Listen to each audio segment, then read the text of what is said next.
This is Python's Paradise. This is your host, Greg Gilbert, aka the Python Hyena, straight out of Fredericton, New Brunswick, Canada. Here we are, July the 13th, 2022.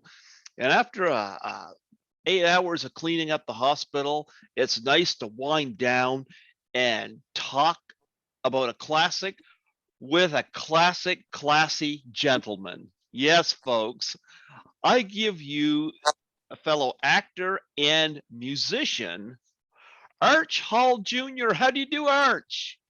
Hello, Greg. How are you doing tonight? I'm doing great. As I was saying before we started recording, I love your get up there. You got red. You got, it must be, what is that, red flowers with leaves? Yeah, it's a little Hawaiianish or Florida-esque, so ish. I So like it. I like it. Oh man, that is classy. But no, it's great to have you come on here today, and talk about some of your classic films.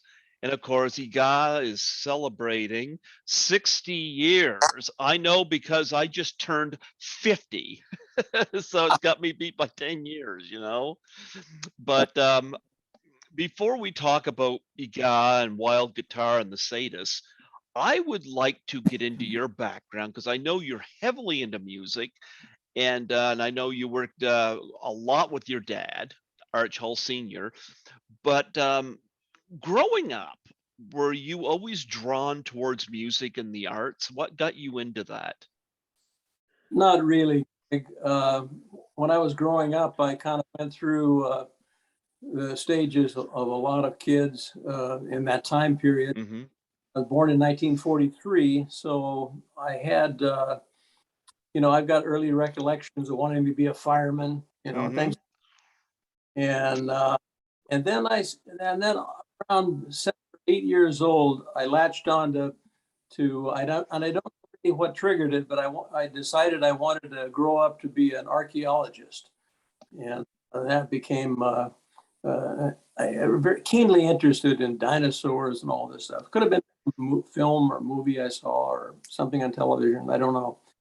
And then that sort of the reality of that sort of drifted away. And as you grow up, I a little bit more into junior high school, and well, actually, the first film that I was involved with, I was in junior high. In California, they have grades. I think it's 7, 8, and 9. I don't know if it's still that way, but they Yeah. called that school. And then 10, 11, 12 grade is high school. But it Hmm. was in high school that I got introduced to film making. Not so much that I was interested in it, but it was sort of like if your father was an electrician and had a truck and was going to the job all the time, and you ride along with him a little bit, and he asks you to hand some tools to him, and suddenly you're doing electrical stuff too. And that's sort of how I got introduced into the film business. My dad is a whole different story. He was very, very dedicated to the craft of acting, and came to Hollywood in the late 20s, and then returned home to South Dakota, and then came back again trying to restart acting career. And but there was time differential in between, and that World War II came along, and he made some films, but he never really got off the launch pad as far as a big career success as an actor.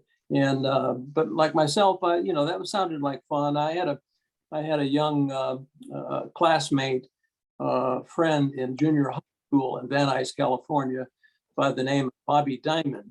And you Hmm. might remember that he's a young actor, and he had a series on television called Fury about a black horse, and it was an early TV program. So I think I remember, if I recall, I asked him one time, well, what is this acting thing all about? And he said, nothing to it, just be yourself, blah blah blah. So okay. His mother, I think, was a stunt woman, so there's a lot of rubbing shoulders with people, going to the market and things. You see recognizable actor. It's no big thing. I think the people in like Los Angeles, but the rest of the country, it's a big deal. You run into Clint Eastwood or something, or John Wayne and Newport Beach, and it's a big deal. But I grew up around some notable people. I met Clark Gable when I was a youngster, and Jimmy Stewart later in life and everything. Very impressed with meeting him, and Robert Mitchum and Jim Mitchum and some other people. In fact, I even was working as a charter pilot one time and was chartered to fly Mr.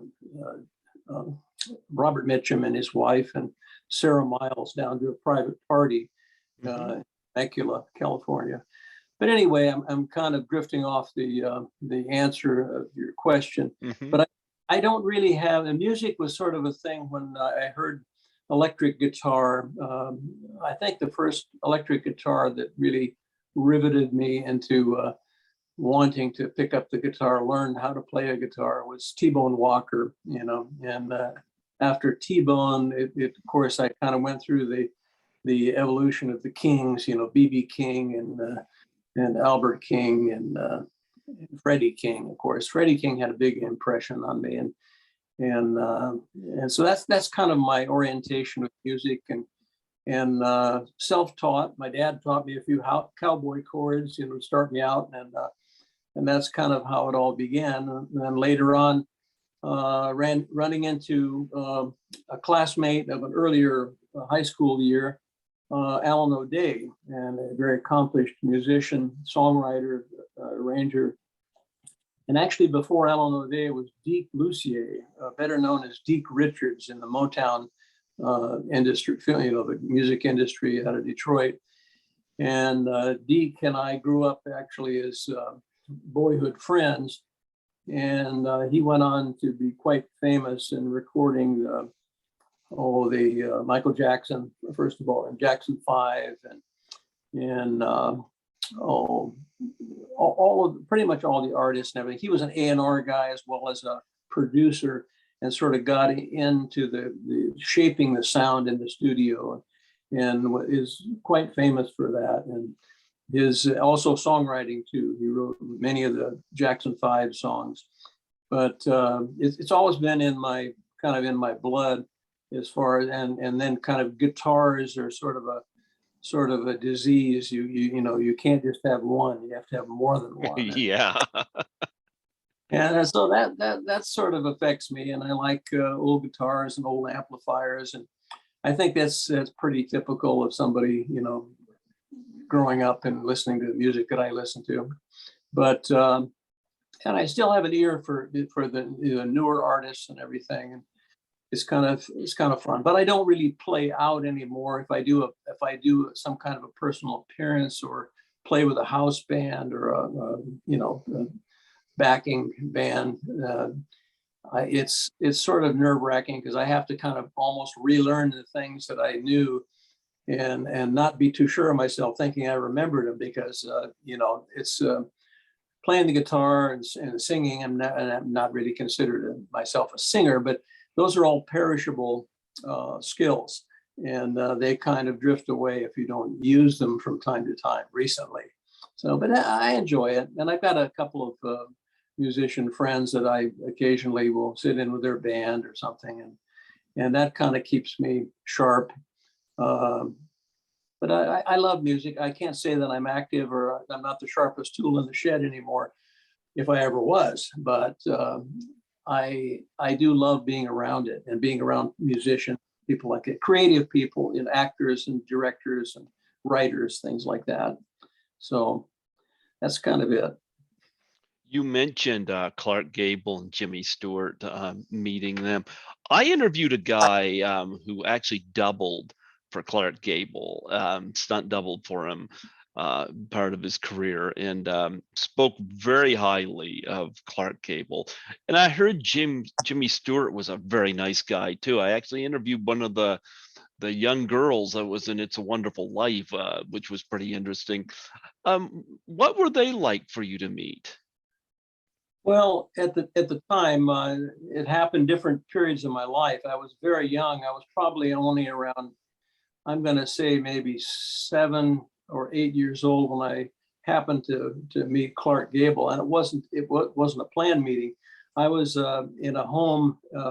My father had taken me to a writer director, a friend of his by the name of Bud Beauchamp and Bill Bowers. There were two writer friends, and actually they were old Army Air Corps buddies from World War II. And they had a sprawling home in Calabasas, California, and a west, or it's out towards Santa Barbara from the San Fernando Valley. And a lot of horse ranches at that time. Anyway, this was the 1950s. Now I'm talking about time period.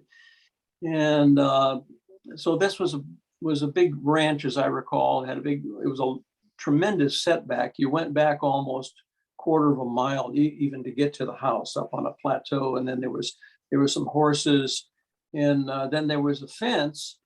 And then Mr. Gable, Clark Gable, lived next door.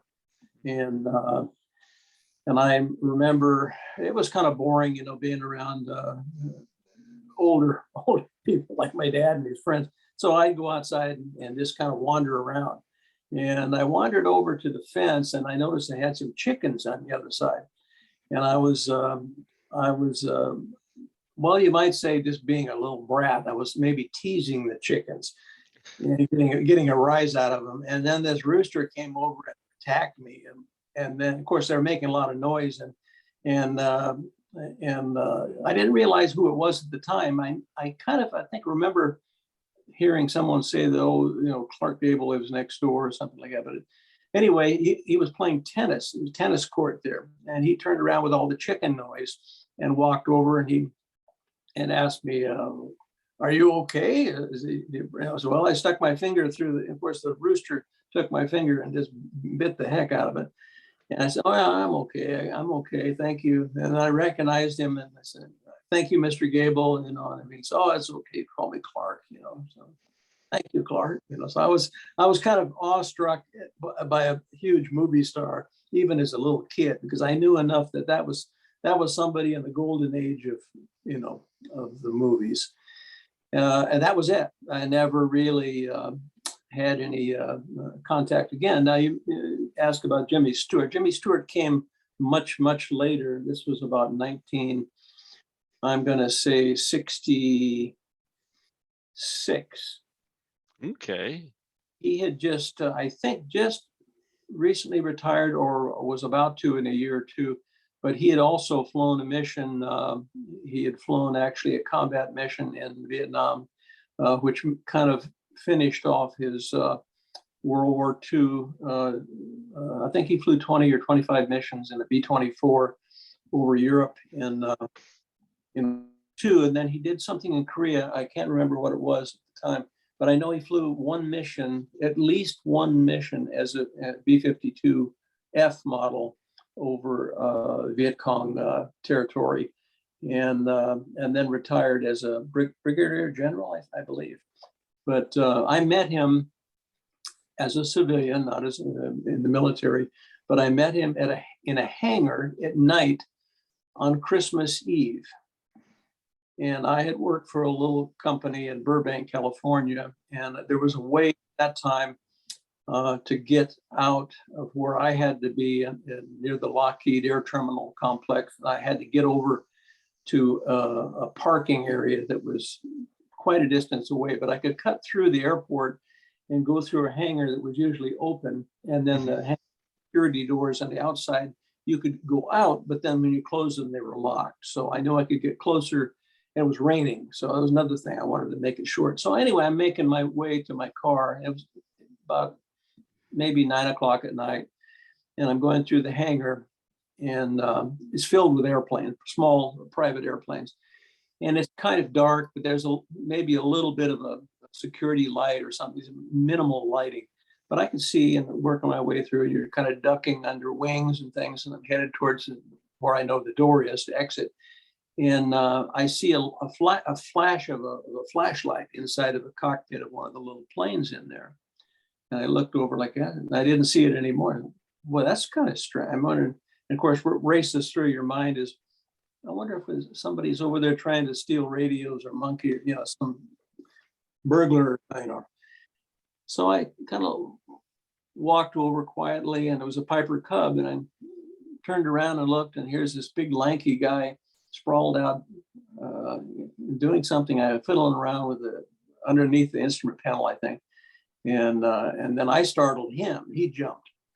Of course, when he came up, he bumped his head like that, and of course, instantly recognized him as Jimmy Stewart.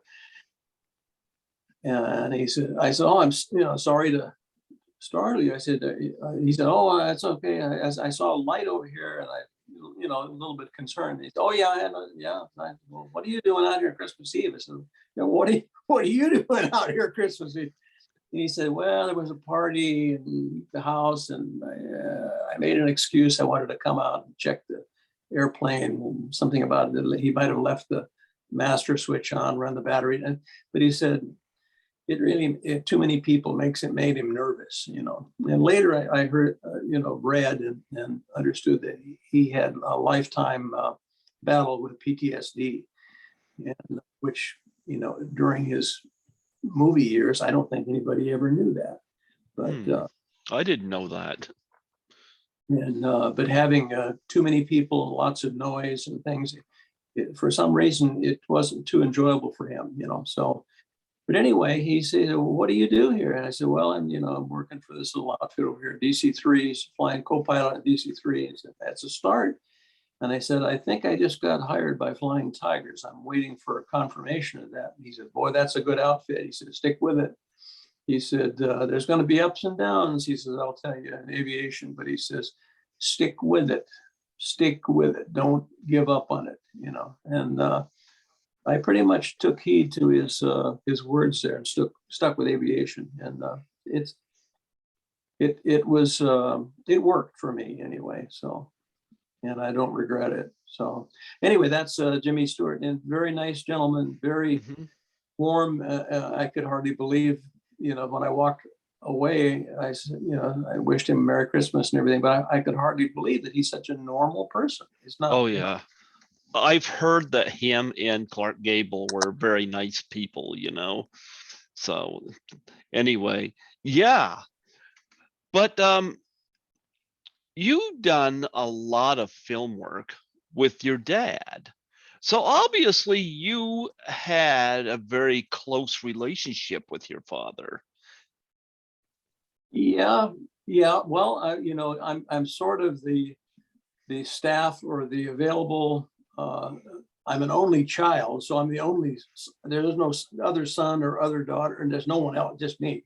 And of course, living at home still, I was an available asset to work from in whatever thing that he was involved with. And my dad and I got along very well.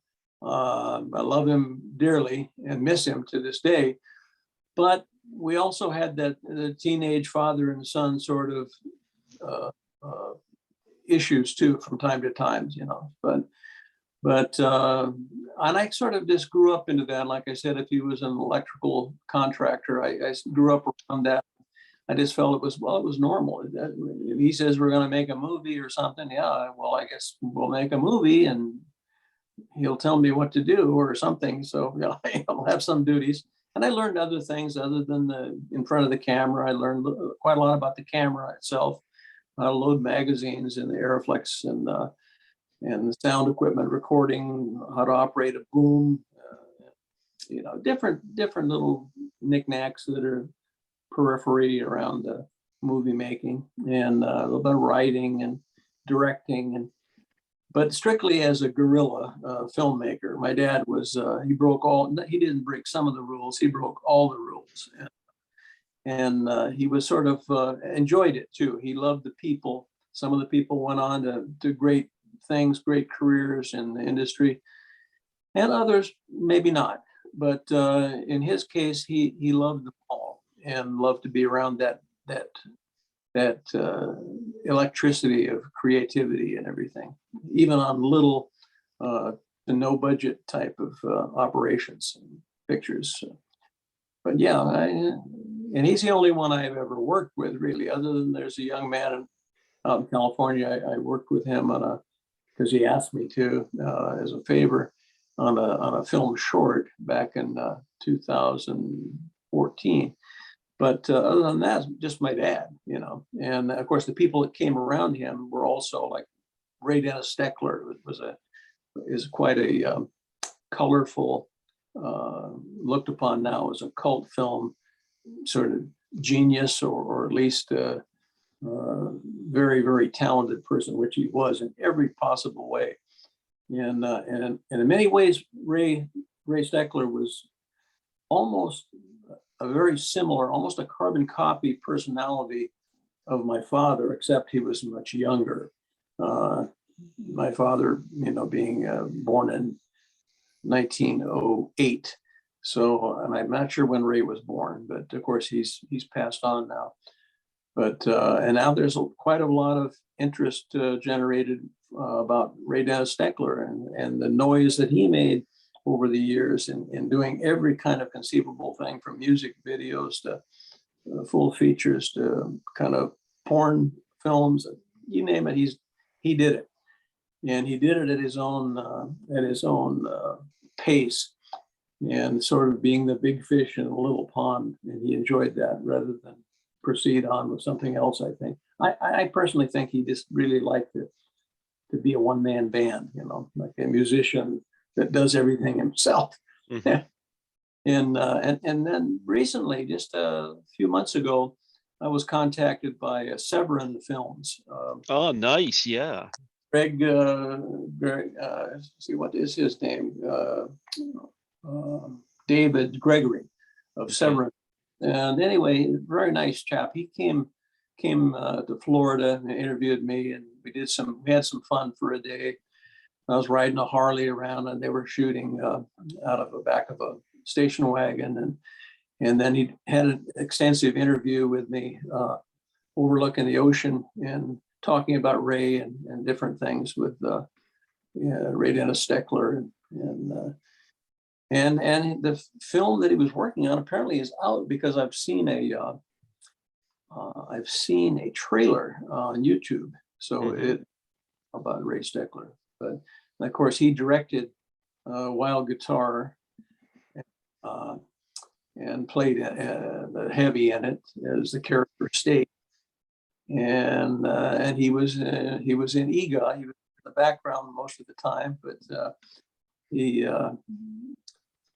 he was pretty much around me, and I was around him all through the Fairway years anyway. And of course, he did some things on his own with his own nucleus of people, but they were pretty much the same people that were Fairway people. They were, so, and Vilma Zsigman, the cinematographer, and Laszlo Kovacs, and others.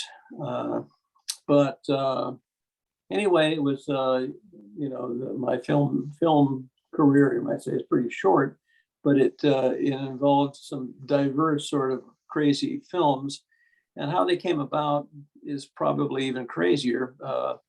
The first film my dad made was in 1959, and that was called The Choppers, Mhm. a teenage gang car stripper movie. Great people, great cast of people, and had some quite famous. Bruno Vasoto, the great character actor, was in it. Britt Wood from vaudeville. I mean, he really, it's reaching way back, but he was in it. And even my dad was in it. And that was his first experience to try to come back and do something as a producer. And since probably maybe the early 40s or mid 40s was probably his last time actively working in film. But he never was a producer or anything. And that proved to be a disaster, actually. Even in 1959, he did it completely by the book, full union, ITSE and SAG or whatever. I wasn't required to join SAG and did not, because under the Taft-Hartley rule, you didn't have to join. But everything else was Teamster drivers, and it was all by the book. And it ended up going, he envisioned being able to bring it under a pretty low budget. And it was still low budget, but it went way over what he anticipated. And it almost destroyed him financially. And it's sort of like a shock. And then once it was all done and it was edited and in the can, edited and the music, great music, progressive jazz sort of score to it, wonderful musicians. I mean, almost a who's who of that of jazz music with the studio musicians. And one of the tragedies that he never released an album from the movie because it was great stuff. It was just great track. And but after the film was completed, he, as an independent producer, tried to figure out how am I going to take this to market? I need a distributor. And then going about trying to find a distributor, he ran into a brick wall that really nobody wanted to take on a half a bill. If you have a double bill, then you were kind of covered for a theater and for release in a region or a city. But without that, it was almost impossible. And of course, he wasn't the only one. There were other people around Hollywood, other independents. And he went around and sort of discussed with them, do you want to throw in with me and all that? And most everybody was reluctant. And so he ended up saying, well, I think somebody told him, the only advice I can give you, Arch, is to make another film and then you'll cover the bill. You'll have a double bill. And that's how Eegah came to be. Because he only had one film and they wouldn't run one film. They had to have two films on the marquee. And so he had a very, very grotesque kind of a horror film in mind. It would be classified as a real exploitation, crazy film with cannibalism and all that. And that's the script, or actually it was not even a script at that time, it was only a story treatment. But that's what he had proposed to Richard Kiel on the first meeting, my dad, Richard Kiel. And of course, it was such a monumental thing because Richard is a starving actor trying to get a gig, but he saw or heard or read the story treatment, and Richard just didn't like it. He didn't want to be any part of it, cannibalism, and it's just too off color. It didn't sound right. And so rather than lose him and have him leave the office or leave his being a captive audience to my dad had always had all over his desk several yellow pads. It was before they had stickies or anything. And he had, Rolodexes and those nail spikes with all kinds of notes stuck to them, and then 3 or 4 yellow pads that were just filled with notes. And he was trying to keep Richard, trying to engage him with something because he was so negative on this story treatment. I still remember the title was called Straganza, and he said, well, what? I've got another idea. Well, he didn't really have another idea, but didn't want Richard to get up and leave. So he started kind of sketching out some things. Now, I'm thinking, it's a story like it's kind of centered around the resort town of Palm Springs, and it's sort of like it's like a prehistoric giant of a man, a giant. This a throwback to prehistoric human beings. Yeah, it has that element into it. How does that sound? And Richard said, well, yeah, now that sounds more like something I would, And so he went on and talked about, and you can do this. And he lives in a cave and he does these things. And so Richard stayed, and then he made a few notes, scribbled on it, said, well, this is in the formative stages right now. But he said, definitely we want to use you. Well, who else could you use as a giant in Eegah, And then he came up with the name Eegah by sort of accident. And then when making the film, and Richard is, of course, a young guy, and I'm even a few years younger. In this 124-degree heat in the Palm Desert, running around the dune buggy and all this. It's all great fun to a point until you start passing out and dehydration and everything. So it was pretty tough. And And Richard was a good sport. I mean, he was great, and nobody got hurt. A couple of times the dune buggy broke in half and trapped me in the thing. I had to get everybody to use their strength to get me out of it because I was pinned in it. But other than that, it was all good fun, you know. And nobody How took it either. It was not a. My dad just he thought it was real campy. And of course, my dad was always doing radio comedy, and it's kind of a What's Buzzin' Cousin was the name of his show, and it was I would call it something like Spike Jones, or that he was always a. So this was right on the edge of campiness but still playing it straight as it's a real serious story. And it's interesting because Eegah is celebrating its 60th anniversary this year. How does that feel to you? old. Because I see the posters or comics that are behind you with Eegah on it. And of course, Richard Kiel, what a discovery, because he went on to, of course, play Jaws in a couple of James Bond movies, A Spy Who Loved Me and Moonraker, and Correct. yeah. He and actually he and Roger Moore were very, very close to one another, and best of friends. And and I think it's a period of time that Richard was not extremely proud of some of the movies and character things that he did in TV, and perhaps Eegah was a part of that too. But that changed. That changed actually in the promotional. We did a promotion tour and drove down through pretty much the southern states, Mississippi, Alabama, Florida.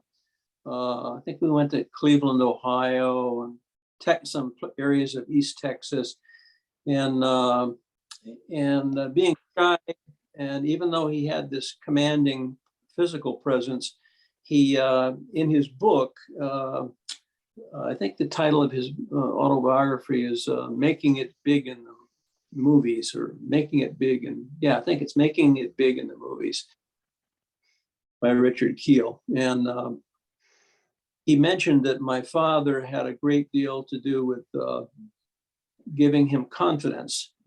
And he mentions as an anecdotal thing, I believe he put it in his book. I know he told me about it in person at his 70th birthday party. He invited me out to Fresno, and my wife and I went out, and that was a wonderful, wonderful experience. But he had an experience where, and I did too, but I kind of followed my dad's lead. And my dad always would use a pseudonym. So he was always William Waters or Nicholas Merriweather. And therefore it isn't my kid, Arch Hall Jr., and I'm senior, that doesn't ring too well. So he'd go into a radio station. And in those days, there was no big security paranoia or anything.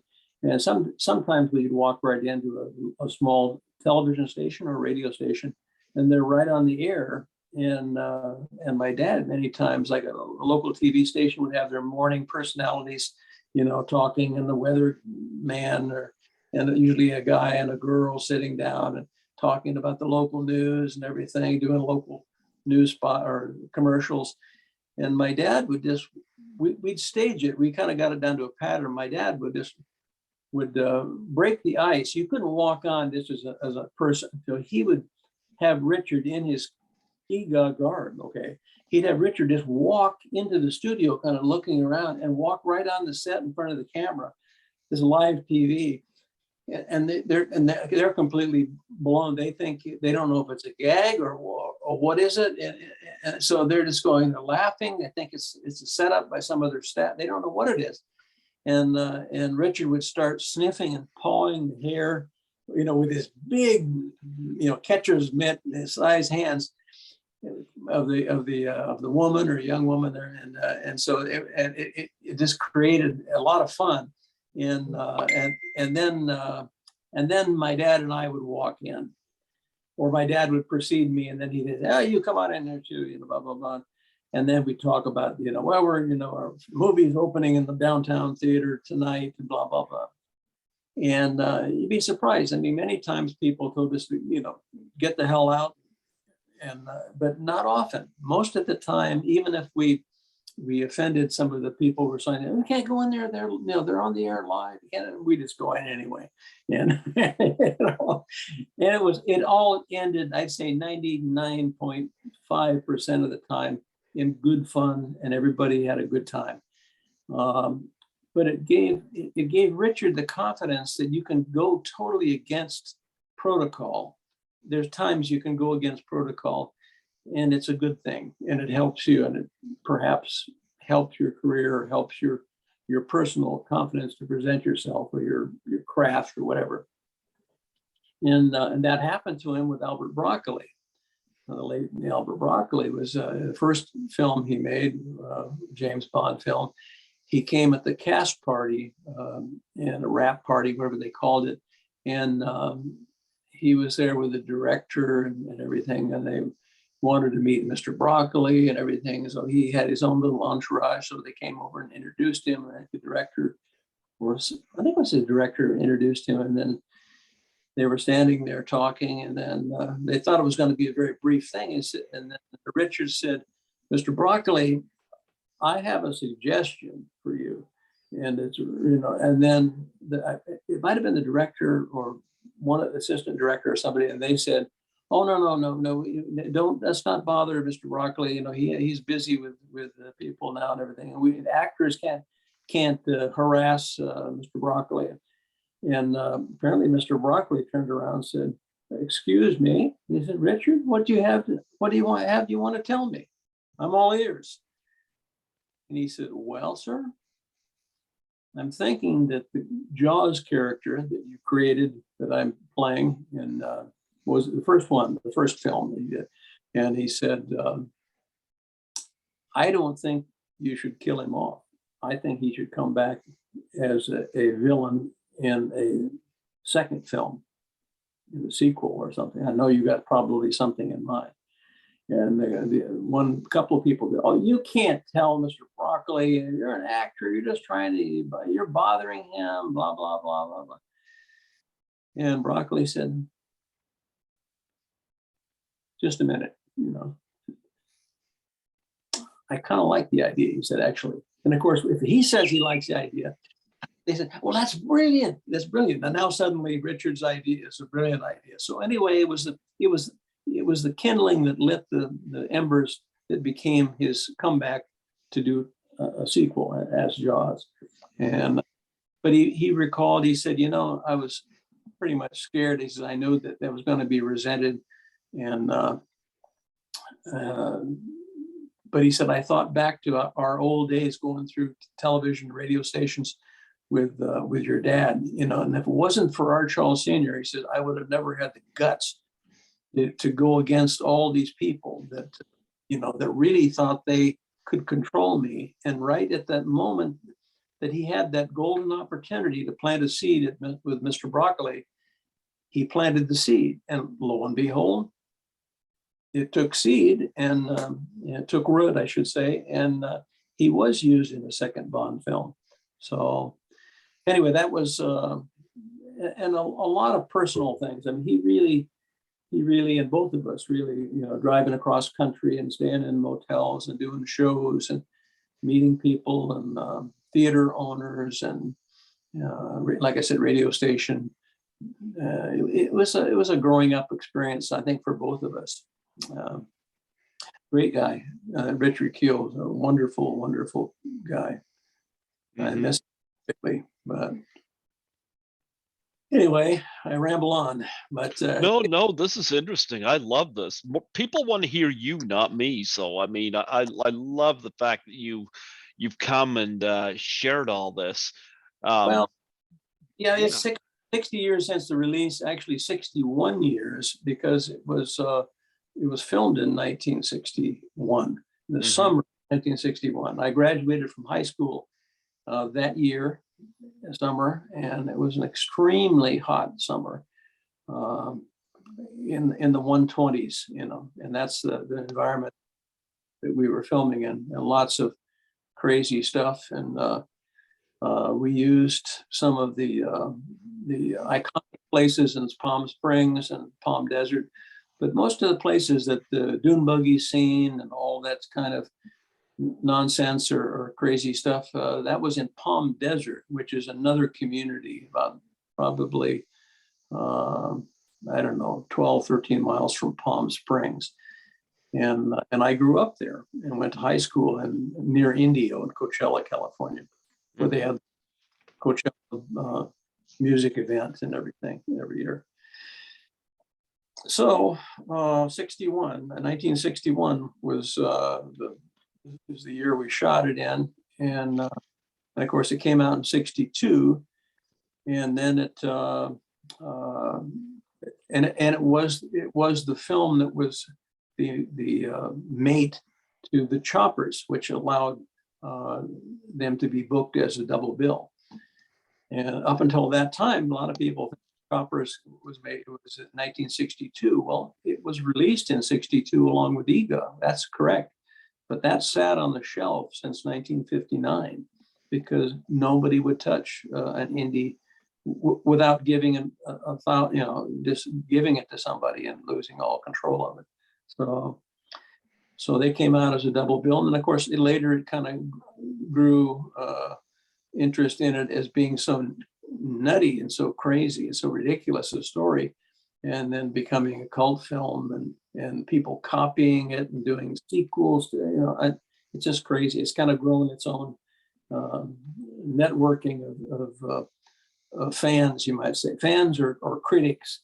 And my dad would just laugh. I mean, people that would criticize different technical things in it.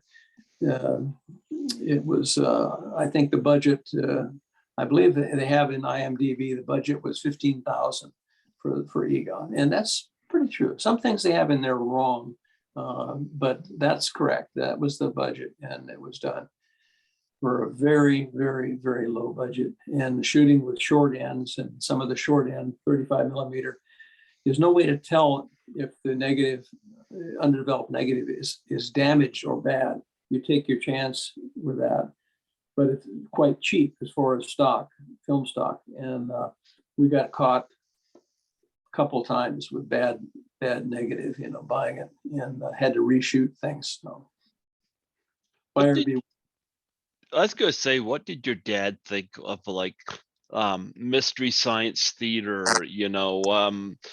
doing that little commentary? Dad passed away in 1978, and that's a little precedes. Oh, okay, all right. But he would have actually, because of his, radio shows and comedy, he would have enjoyed it. I mean, it's sort of a caustic, hard-edged comedy in a way, coming from another angle. But he would have liked it. He would have liked it, and I did too. I can't remember the gentleman's name who founded that. What's his name? The main writer or actor. Having a Joe Biden moment. Anyway, I did a show with him at Monster Bash. Okay, and it's a great. In fact, Richard Keel told me about the Monster Bash. Mm-hmm. It's a great event to go for a celebrity kind of cult films and off the wall things. So I did. I started. He's the one that got me started. He tried for years to get me to go to film. I was sort of, I don't know. And 2009, I think 2009, or was it 2000? Well, anyway, he said, you got to do this. And that's it. You got to come out to LA and do this show. So I did. And he did the show. And it's on an autograph Hollywood celebrity show run by a guy at that time, did it all the time.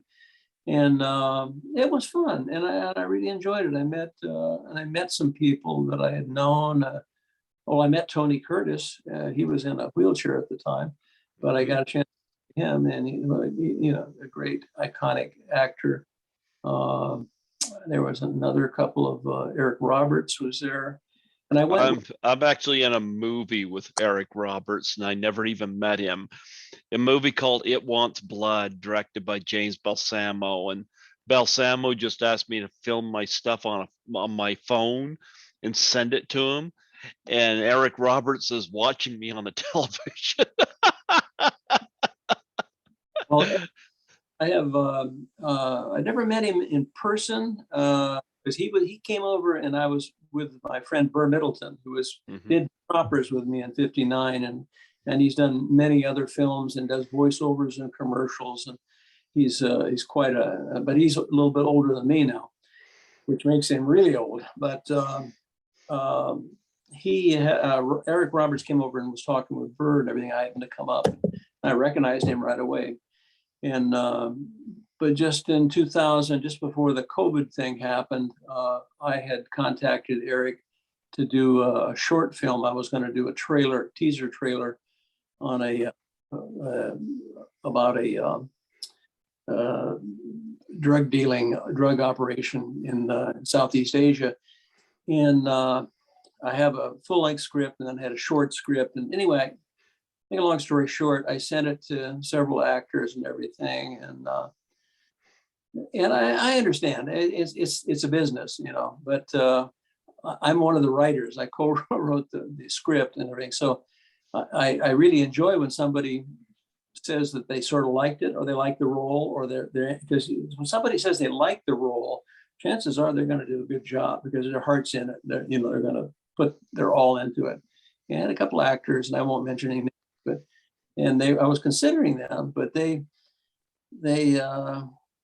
said nothing positive, nothing negative, just how much money and how much you're going to pay me and blah blah blah. Well, that's part of business. I understand that. Don't get me wrong, but there was like zero engagement with the story, the dialogue, the storyline, the character development, and that sort of shocked me a little bit until I ran into Eric.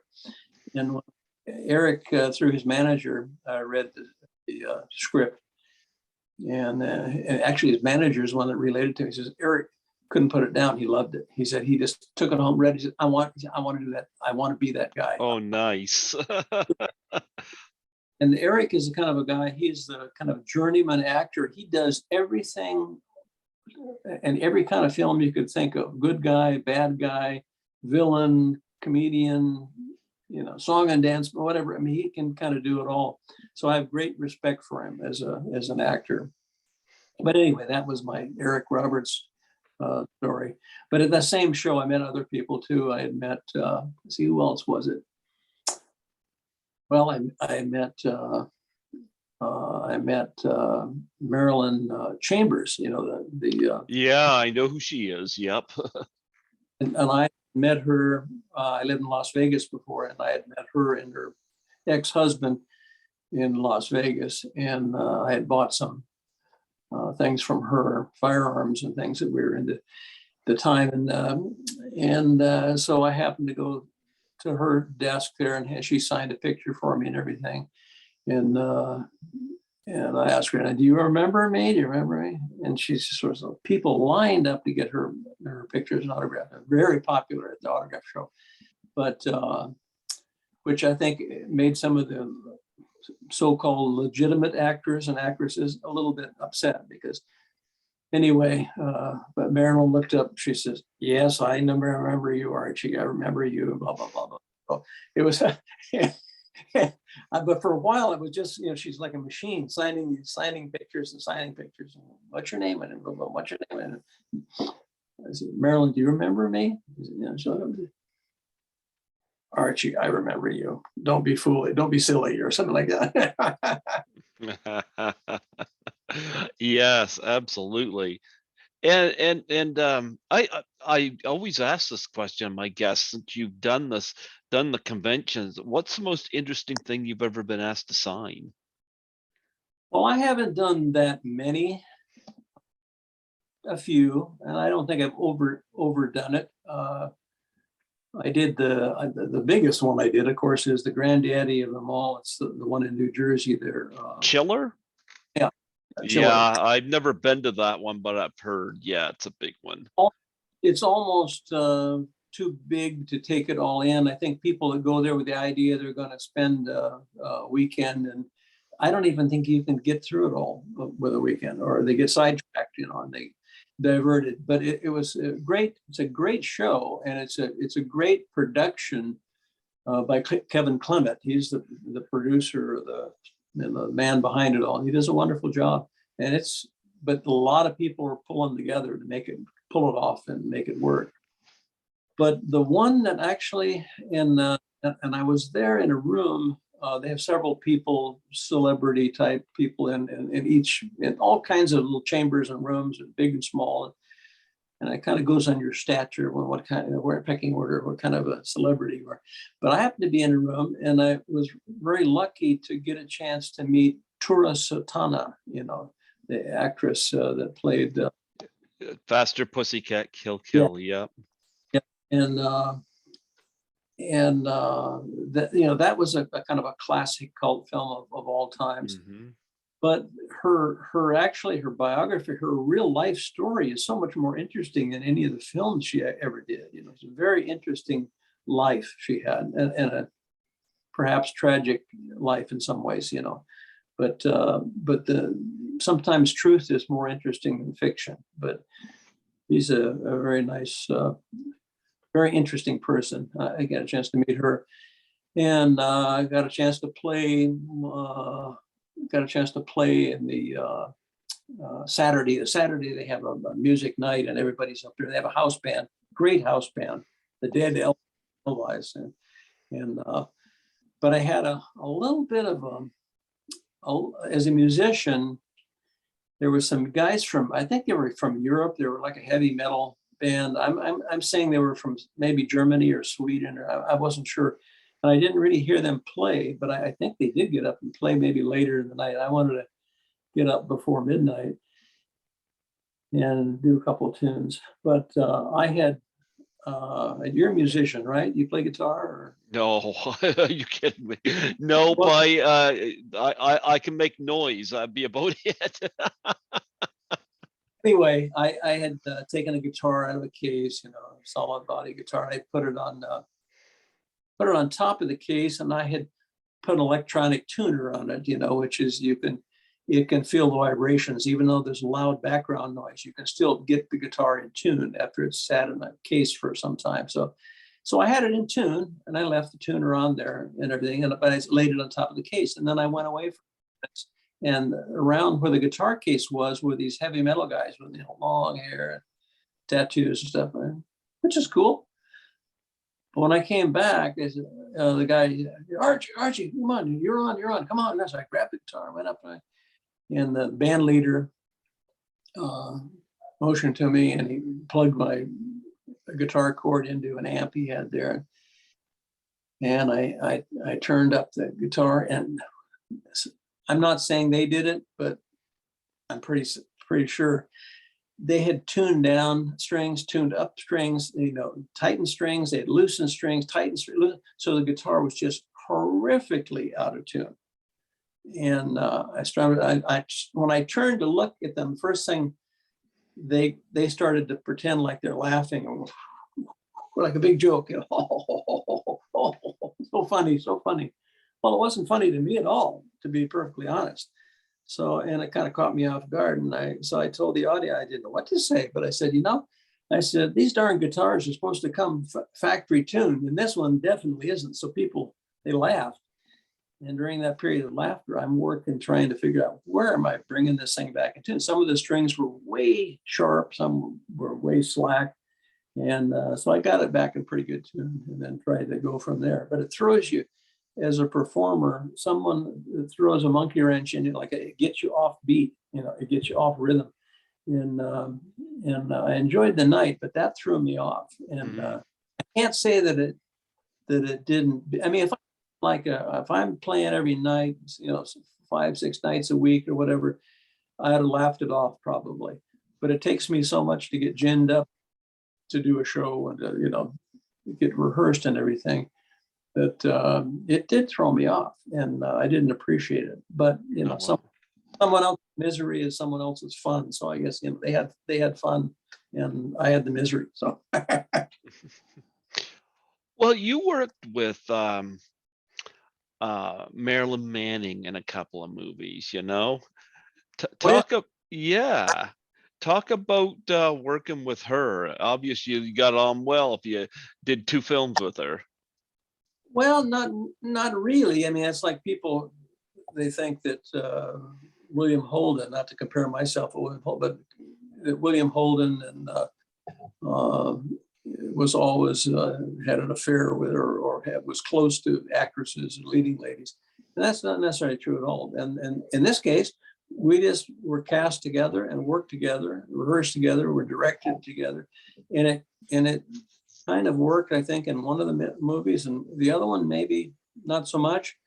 But uh, I have great respect for her. I think she's, you know, I mean, she knew as little of acting as I did. So we're both like kind of babes in the woods.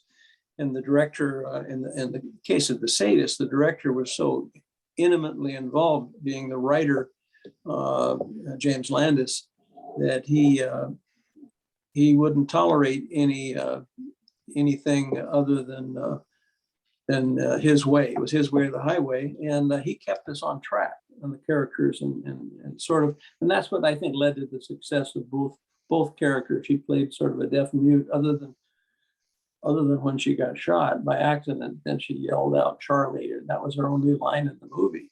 But I thought she did a great job of that kind of a haywire. You could see sort of in her eyes at times that she wasn't all there, you know, and that came across pretty good. And of course, it's well known in Hollywood from many sources that that film had a great impact on many other writers and in other films that came out. But no, we had a good time. You know, the two films, of course, were Eegah and, Hmm. uh, and The Sadist. And Eegah was 1961. The Sadist was 1963. And no, it was very good. And many people have asked, especially at these celebrity events and everything, which I'm a you're a celebrity, but anyway, I would be asked, I won't say constantly, but I'd say often, well, where's Marilyn Manning? Well, why can't we? Why don't you book her? Why didn't the promoter book her here to be with you? It'd be great to see, you know, Charlie and uh, and Judy together. In fact, one fellow even made a bobblehead duo of Charlie and Judy together. Done. And but so I don't know. And I never really, and sometimes my answer to people, well, where is she? Or why don't you call her? I don't know how to get a hold of her. And apparently she, um, some time ago, decided that there was interest. I know she knows there's great interest in having her participate, but she has elected to not participate. That's her own, yeah, that's her own business, her own prerogative. And I respect whatever she wants to do. But I tell people that I just don't think she wants to be part of this, you know, thing. And actually, I didn't either for a long time. And then when I got there, I met it's the people that are the cool thing. The people are so, Yeah. you know, and I've had actually people. I mean, it's it's laughable in some ways, but I couldn't believe. I told Richard Keel. He says, "No, Archie, they'd like to meet people. Some people like to meet you. They like, you know." I said, "Oh, come on, Richard. Nobody wants to meet me and whatever." He said, "I'm telling you." He said, "You're missing the whole boat. You would enjoy it. You'd meet a lot of great people." So um, I'd be talking to people and they say, "Do you remember your line when you said this?" And then somebody in a line back in a line of people that were waiting to get an autograph would say, "That's not what he said. His line was so and so." And then another person says, "No, that's not right. You both are wrong. He said this."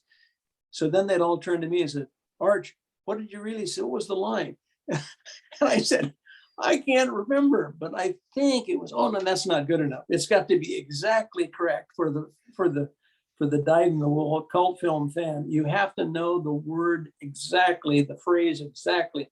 You can't say it's about." I think I said, "No, it's not good enough." So I just made it worse. How fun are those? I've done this is a shirt from Horrorama. It's one I do in Toronto, and I'm doing it this fall. I should Cool. speak to Chris Alexander and see if they could bring you into that. They're all booked up this year, but then I'm doing Frightmare in the Falls and Niagara Falls. Be my second year doing that, and that's got a great lineup. And I think it'd be great if they brought you out to something like that. Yeah. Um, but yeah, they're so fun, and the horror fans in general are really cool to meet. They're so dedicated, and it's like a really cool little community. Yeah, it's in fact, like I said, this Monster Bash is one of the nicest promoter and his wife, uh, Ron Adams, and they do a great, and their clientele come back every year. I think he puts it on twice a year. But anyway, the clientele that come there with family, it's more of a family oriented thing. I mean, yeah, there are horror films and monster films, but it isn't anything that's that horrifically graphic that people are. It's not a family, anti-family thing. So he has a very nice group of people that come there, and some of the other ones, it can get a little crazy at times, but it's all good. It shows you there's a lot of people interested in these older films, and it's probably going to go on for forever. Uh, Yeah. Let's talk about the Sadist, because you had a very different role in that. Um, how fun was it to prepare for that? And how did you, what was your method of going into that? my first method is I didn't want to do it because, well, I, I was kind of disqualified because I didn't have the chops for it, and that's what the director felt. And so he said, "Yeah," I said, this is a little bit too much. This is too much of a role for Junior to take." And so there was other people that came in and read for the part, and it's a little intimidating because some of these people had done stage, acting in New York and all that, and they didn't look like me. Most of them were kind of small and wiry looking guys, and I mean, their acting chops were definitely uh, well established. However, uh, my dad, being the salesman that he did, and he said, well, if he can't do it, he can't do it, but at least give him a shot. Work with him a little bit to read, just like you had these guys come and read. Their agent sent them for the audition. And he said, no, I have nothing against that. I have no objection. I'll read Junior. But I said, but he told my dad, said, no. So I figured I was not having to worry about anything because I was not in it. And I'd still work on the production. I'd probably be working sound like with Alan O'Day and or supporting lighting and things like that. So I still worked the movie, but not as an actor. And so anyway, Jim Landis took me aside and he said, he said, in all fairness, your dad wants me to give you wants you to read for the part two. And I said, you don't have. And so he said, no. He said, that. I want you to read too. But he said, in all fairness, he says, gonna have to do a little woodshedding with you first before we just call you in cold turkey. So he says, what I'm going to do is to work with you. If you can come, or he was actually there, but he says, come down and I'll work with you on the character and what I do in the character, and then we'll do it, let's say, in a couple of days, whenever you feel and I feel is ready. Then we'll do a formal. And he did, and I worked with him, and I essentially was just putty in his hands, listening to what he wanted. He would give me, and he would even give me facial expressions and I mean, he body language is that he really kind of went overboard, and I just kind of monkey see, monkey do, And a couple of times he'd laugh. He'd laugh, and I said, "What's so funny?" And he says, "Well, you're really listening to me. You're mimicking everything I do." And he had some trouble on TV. I think he got kicked off the show Combat. The director with Vic Morrow, he passed away from the helicopter accident during that Oh yeah. bad deal. You know, when the helicopter stunt pilot uh, says that it's too dangerous a stunt to do with people, actors, and people there. Some production companies, their answer is to fire that pilot, hire me a pilot that'll do something very dangerous and get people hurt, and that's exactly what they did.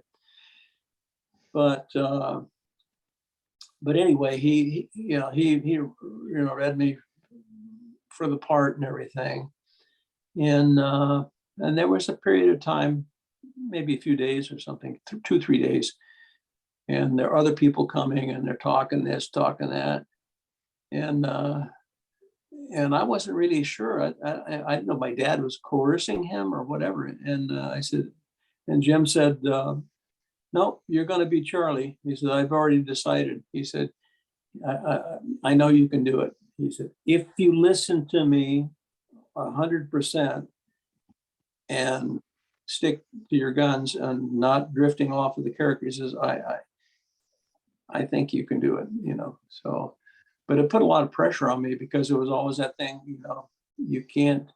He had certain rules too. I couldn't be on the set unless I was in wardrobe and had, you know, props and everything, and I had to be in character. I couldn't do anything that wasn't in character. I had to, you know, almost nothing except, you know, have lunch or something. That's about it. And he told me one time we're in a at Talleyrand restaurant. It was a little, it's still there actually. It's on Olive Boulevard, Burbank. It used to be sort of the unofficial cafeteria for Fairway Films because it was just down the street.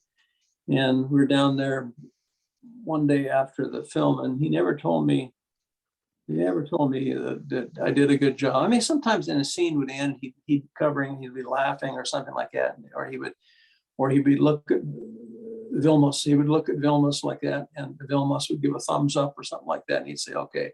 And that's about the emotion, unless it was something that went wrong. And then Jim was a screamer; he would yell. But anyway, I got off this story. I think at combat, he had barked at an actor, or it might have been even an extra, because he was carrying an M1 rifle or a Thompson or something in a very odd way that a soldier would never carry a weapon that way, World War II soldier.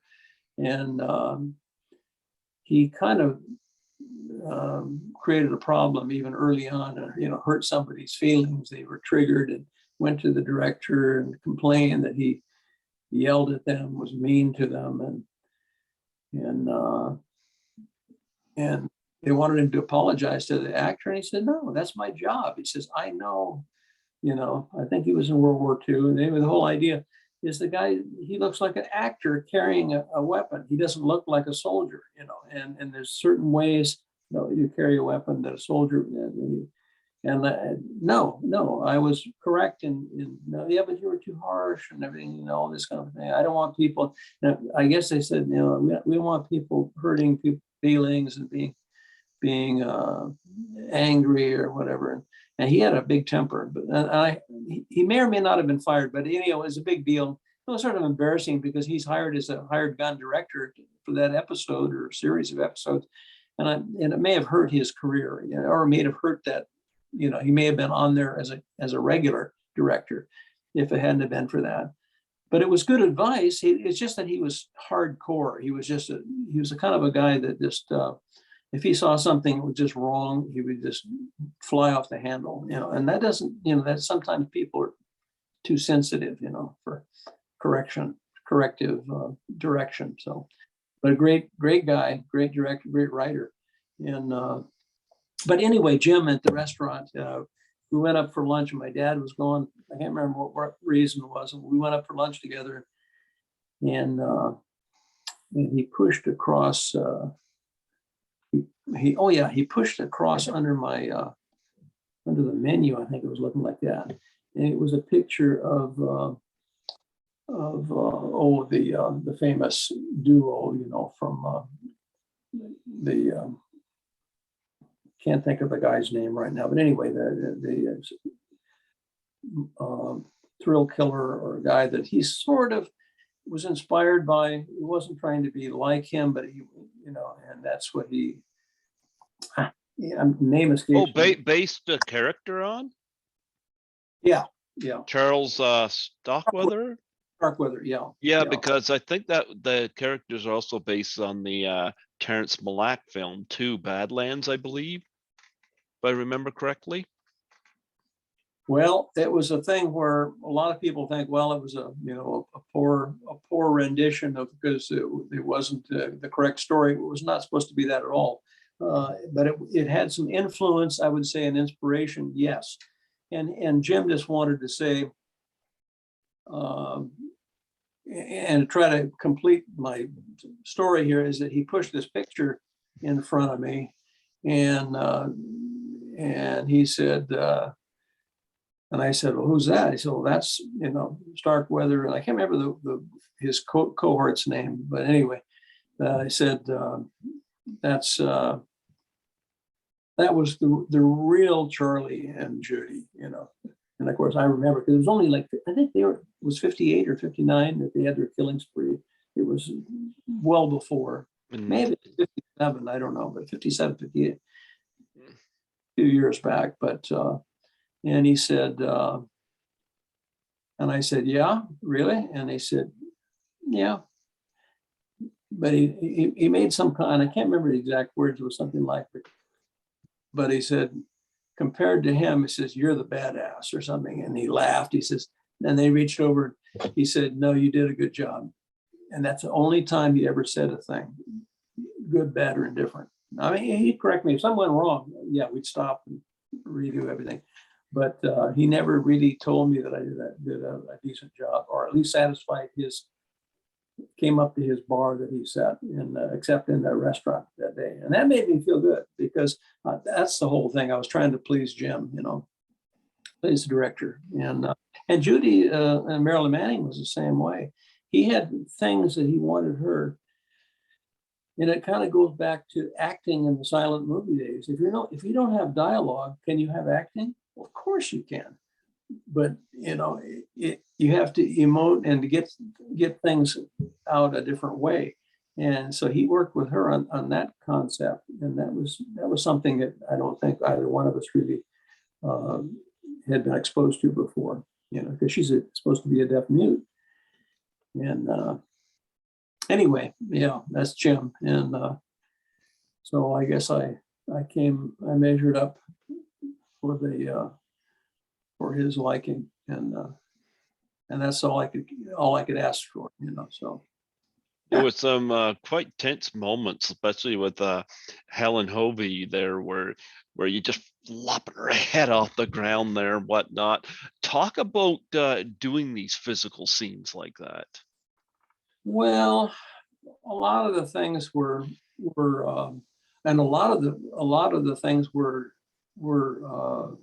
cut out, because that time we had, see, it's 1963, we still had censorship, and the censor board said that many of the things could not stay in. So whatever remained in the final cut at the time was disturbing, but that left a lot of other things that we thought were pretty far compared to today, not so much, but back then, yeah, it was things like, I remember we had calf brains when one of the school teachers is executed against the car. He's sitting on the ground, showing me, he's showing Charlie his picture of his son graduating from West Point and everything. Anyway, and I dispatch him, and they had a monofilament connected to a scalp, piece of scalp, and then the scalp had attached calf brains that came splattering up and stuck to the window. They said, ain't gonna have that. No, ain't gonna have that. Now today we'd say they do it CGI or something, and it would be a non-event, because there almost is no limit to what people can. Oh yeah. No, but anyway, at the time it was and it was tense, and the timing and the pacing of the Sadist because it's real time from the moment it starts to the moment it ends.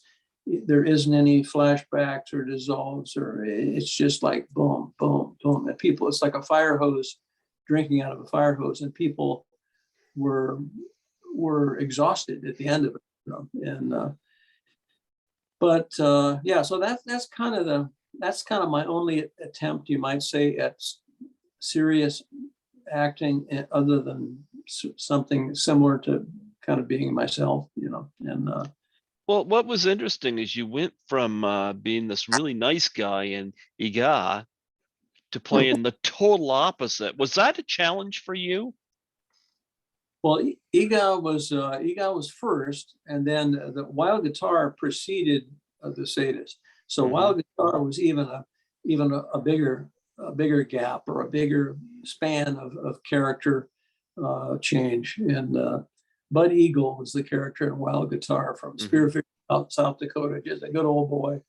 And becoming Charlie Tibbs, that was a stretch. And I think that was all part of Jim Landon's disbelief that, first of all, I didn't have the acting chops, and second of all, how in the world could Bud Eagle be Charlie? You know, it was impossible. It was just too much of a dichotomy, or of a distance to go. It was no, it couldn't happen.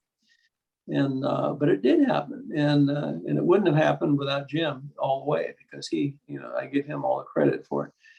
But yeah, but that's kind of my only attempt at being a creepy dude.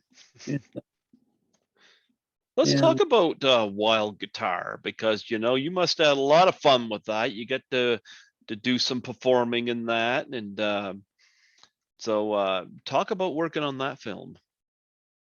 well, Wild Guitar was, of course, being with my friends, and at that time we were playing clubs around the Los Angeles, greater LA area, Pasadena, Glendale, Hollywood, Hmm. and that was our normal lifestyle. We lived as a communal affair at the Fairway compound, we used to call it. It was actually, it's still there, and it still is a lot of people involved in film production and related businesses. It looks very much the same. I go back there maybe a couple of times a year, and I usually go with my friend Burr Middleton, actor, and we usually quietly just kind of walk around and just kind of get the vibe. And one day we were there, several years ago, and people came out, "Can we help you?" Or they were a little bit concerned. Who are these guys lurking around us? So we used to be here a long time ago when it used to be Fairway Films. And we've had other people say that. We never heard of that. But, you know, they're very nice, very friendly. But they had all electronic editing machines and computers, and all the state of the art stuff. We had moviolas, and we had editing rooms, and prop rooms, and sound recording. And anyway, yeah, I had a lot of my friends there. We lived upstairs. Band members were Alan O'Day, myself, Joel Christie, uh, uh, Ernesto Paco Garola, our drummer, and we were all friends. And the three of us actually went to high school together. Slightly different times. Actually, Paco and myself graduated in 1961, and Alan graduated in '59. But and Joel was he was a cryptographer in Korea in the Air Force at the time. I think he's a little older than us, but with Joel, and then Dobie Gray, the singer Dobie Gray, he was part of the band too. We always featured him. It was Arch Hall Jr. and the Archers featuring Dobie Gray, and so that was sort of, and then the Wild Guitar thing came up, and then we started recording. We had a couple of little makeshift studios there. We used the public restrooms, and there wasn't too many women using it, so we blocked off the women's restroom, and we used it as an echo chamber. We had a speaker and a microphone at either end, and we route things through there, a very primitive echo chamber, in using, a strictly guerrilla field expedient equipment, Wallensack recorders, reel-to-reel recorders, and Alan O'Day, going back to Eegah, this is while guitar, of course, but proceeding while guitar, stepping back into Eegah production, Richard, being the fantastic physical presence that he brings into a scene, and later his voice and acting chops and everything came up, but at the time we had him in the studio there in the Fairway trying to do the Eegah theme. We wanted this voice from hell, from the guttural kind of a Eegah voice, and lots of echo on it, and we wanted it in.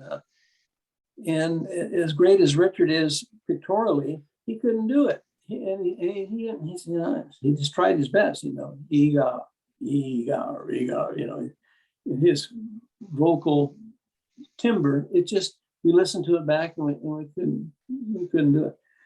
So Alan says, I know what we'll do. You remember the Chipmunks? They sped it up. He said, we're going to do just the opposite. We're going to slow it down. So Alan did the Eegah voice in the titles. So he goes, Eegah, something like that, Eegah. And then he slowed it down, and it was this and he put in lots of bass and rumbling and compression and echo, and that became Eegah, this tremendous. And but I don't mean to tell tales on Richard, but Richard, I just can't, and nobody could really get that effect. You had to use special effects in some manner of speaking to do it.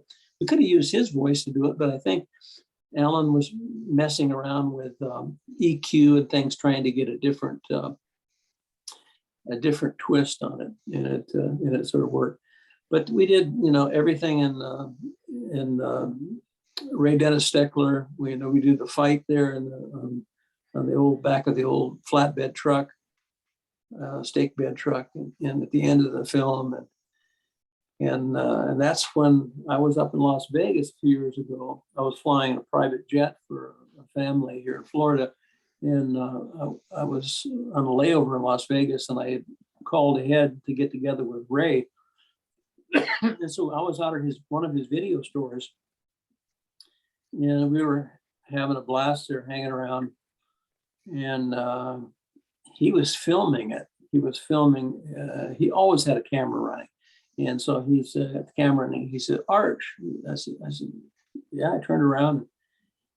Oh yeah, he told me, "Go over there." So I walked over there. Over here? He said, "Yeah, over there." He said, "Okay, right there." And he turned the camera on, and then he yelled at me, "Hey, Arch." And I turned around. I said, "Yeah, what do you want, Ray?"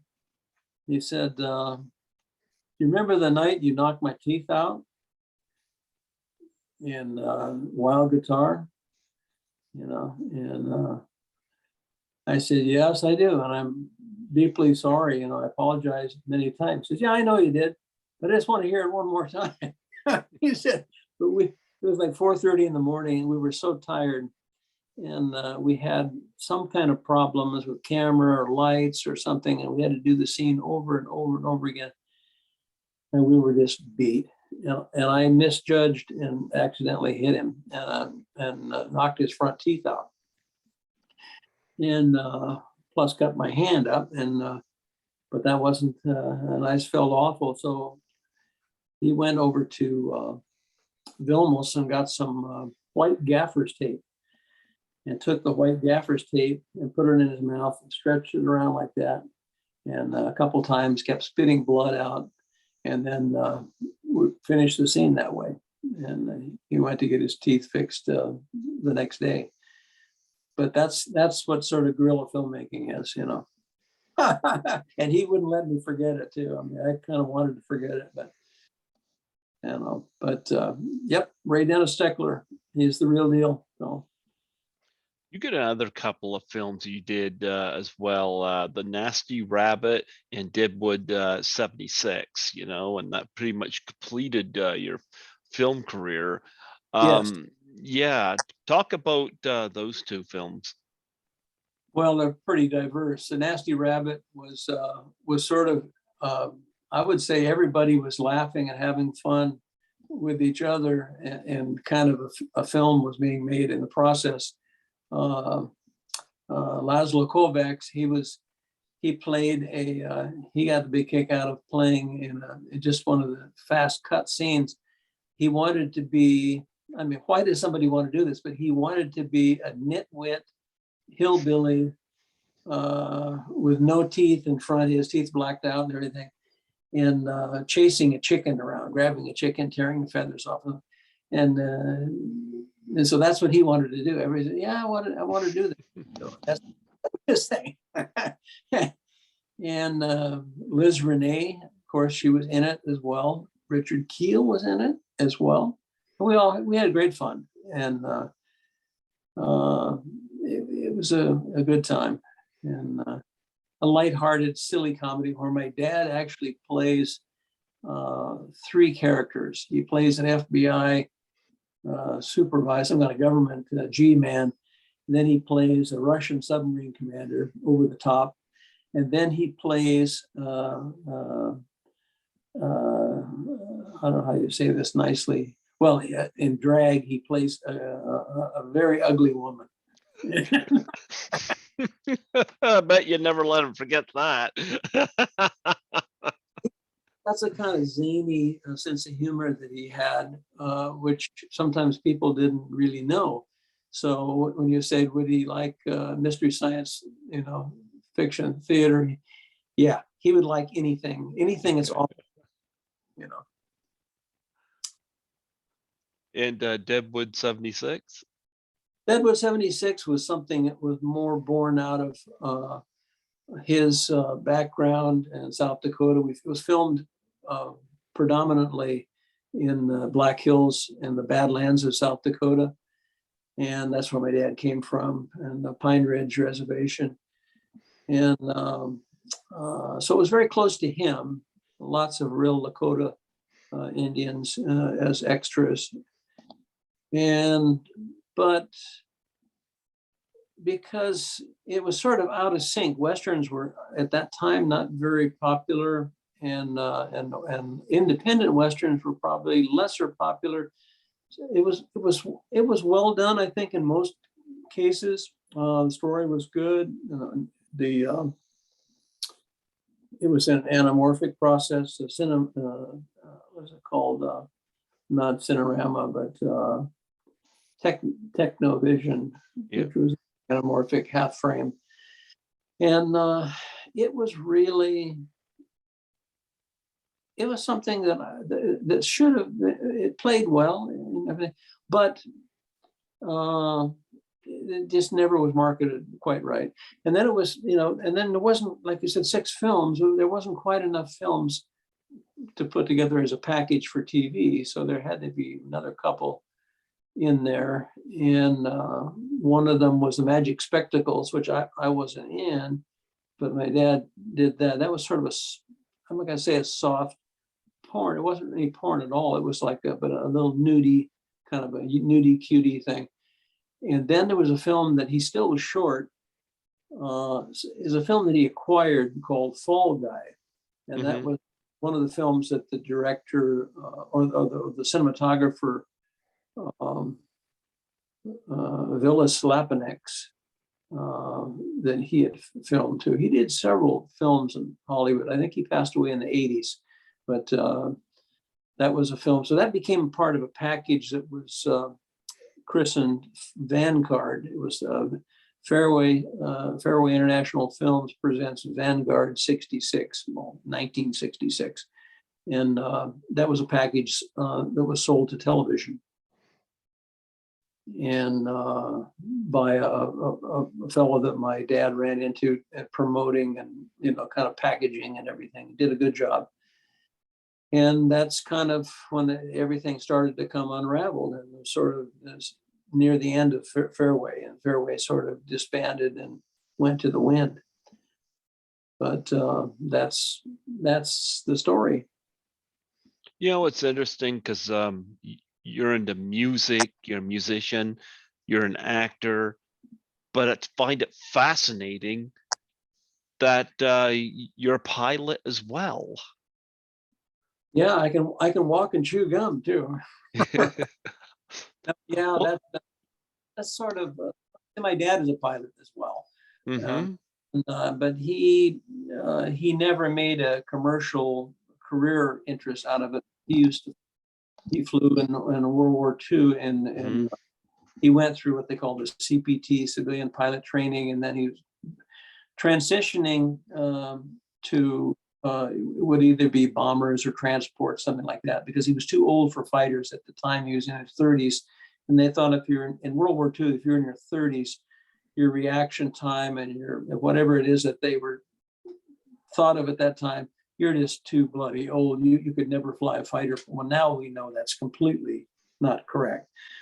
But the problem was the war was starting to end in Europe anyway, and they had hundreds of thousands of pilots, and now they could foresee an overage of pilots that they didn't no longer needed, and so he got school for transport school was canceled, and then he joined the military a little bit late, but he joined with a whole bunch of Hollywood people. The actor John Payne was in his group. Another actor, Chinese American actor Sam Tong, joined. Bud, Bowers, I think Bill Bowers was part of that group. Several other names that don't come to mind right now, but they called it Archie's Rat Pack, and a lot of them. And so because they're all kind of Hollywood, they're writers, actors, they're absolutely people that your average military-minded person despised, because they think, how can you contribute anything to the U.S. Army Air Corps as an actor or a director or whatever? Well, of course, it ended up being they could contribute a lot, mm-hmm. and they canceled their training for school. They did offer him finally. They offered all of them. They offered you can either go and raise money for war bonds, putting on shows on the major radio networks and things like that, which were big at that time, live radio, sound effects, I mean, all kinds of things, orchestra. And you can either do that for the war effort, or you could be a glider pilot. Glider pilot is a glider pilot for about probably 30 minutes, and then he's infantry on the ground. Well, all these guys were older guys from Hollywood. They said, no, we're better off when we're probably doing more for the war effort doing this than be glider pilots. So I think most everybody chose to go with the USO, not USO, but it was a war bond show production, and they raised lots of money and went all over. Most of the shows were put on in Denver, Colorado. And I think there used to be called the Blue Network, KOA, and out of Denver, Colorado, because they were based at Buckley Army Airfield in Denver. So that was their home base. And but anyway, Deadwood was an outgrowth of my dad's love of South Dakota and the Lakota people and all that. He could speak the language fluently, and when he passed away, he was I was you're never really prepared for something like that, but I asked for some help from people back in South Dakota who knew him, in the form of his old employer, the lady that owned the television stations of modern day, but she owned the radio stations back in the old days, back in the 30s. She was still alive. Her name is Helen Duhamel, and I contacted her and her company, and I explained who I was, and I was the son of Archie Hall and everything, and she normally was retired and didn't really have much to do with running the business anymore. But she called me, and I was in a hotel, and she said, "Yes," she says, "I remember your father very well." He did some things that we broke some. We made history, and she explained some things that my dad did. He interviewed two Indians. They were old, two old Lakota Indians, but they were young boys at the time. One of them was at the Battle of the Bighorn, Little Bighorn, holding spare ponies over a ridge for Crazy Horse. And the other was a survivor from Wounded Knee. And my dad had them come on KOTA, so it's call letters, KOTA, South Dakota radio station. And he did a live interview, which was recorded on a wire recorder. They had wire recorders back in the early days. So it was, a historical record was kept. But he interviewed them live, and then they would sometimes speak a little bit of English, but most of the time they speak in Lakota. My dad would translate that and present it to the audience. So what they said, he would ask the question in English, and then he would ask it in Lakota, and they'd answer back, and he would tell them what was going on. Anyway, Mrs. Duhamel, she said that I knew that when my dad had finished the program, that it was something that had to go to the National Archives in Washington, D.C., because it was such a historical interview. And as far as I know, she told me she sent it there. So it lives there somewhere.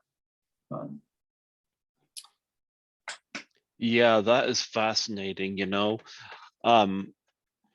I couldn't imagine. I didn't get into a plane until 2017 when I went to my first con in Toronto, and I actually felt like a bus in the sky. I didn't mind it, didn't mind it at all. But it flying one, I couldn't imagine doing that. But I admire the skill of these pilots. And well, you have a lot of people helping air traffic control. What really is the days of the 30s, or actually even more modern days, if you start flying into active war zones and areas that are contested, things like that. I did kind of a lot of that.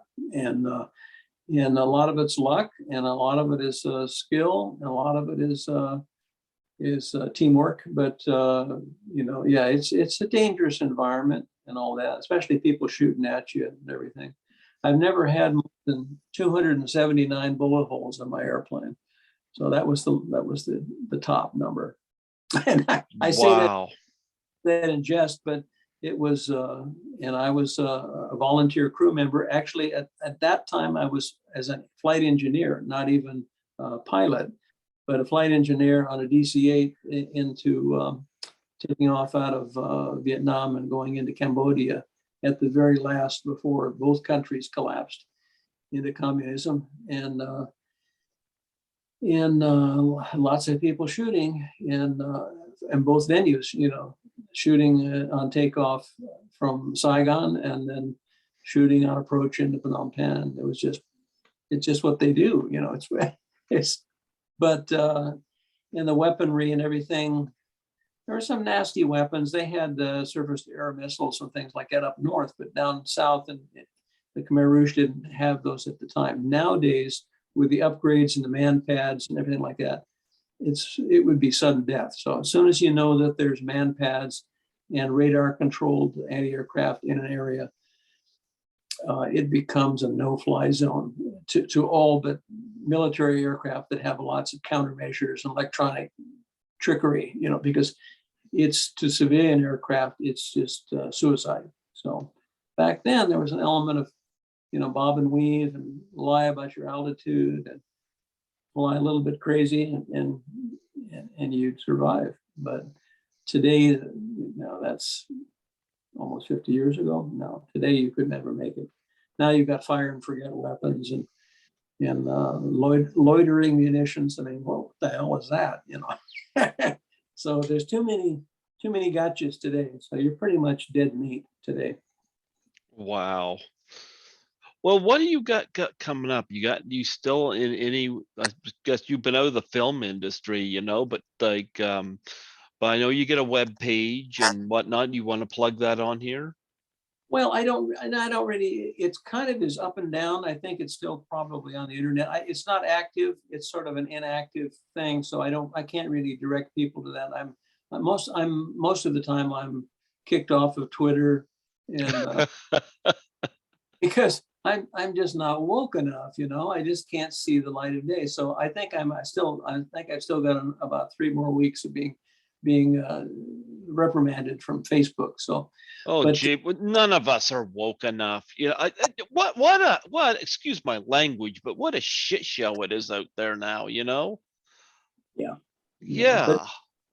it's I think the country is awakening, not awakening, but I think they're awakening, and I think so. I don't have any doubts that I mean my idea of the future, it's got to be better. You know, we can't go down the drain, and can't see the country go down the drain. It's a possibility, but I think it's so remote. I think that there's going to be, and I have great faith in the younger people too. And I don't mean younger woke people. And I think that the young people today have a head on their shoulders, and I think that they're going to, people in their teens and 20s, I think, are going to save the country. Somebody's got to. Yeah, yeah. So let's keep our fingers crossed and hope for the best. It's all we can do.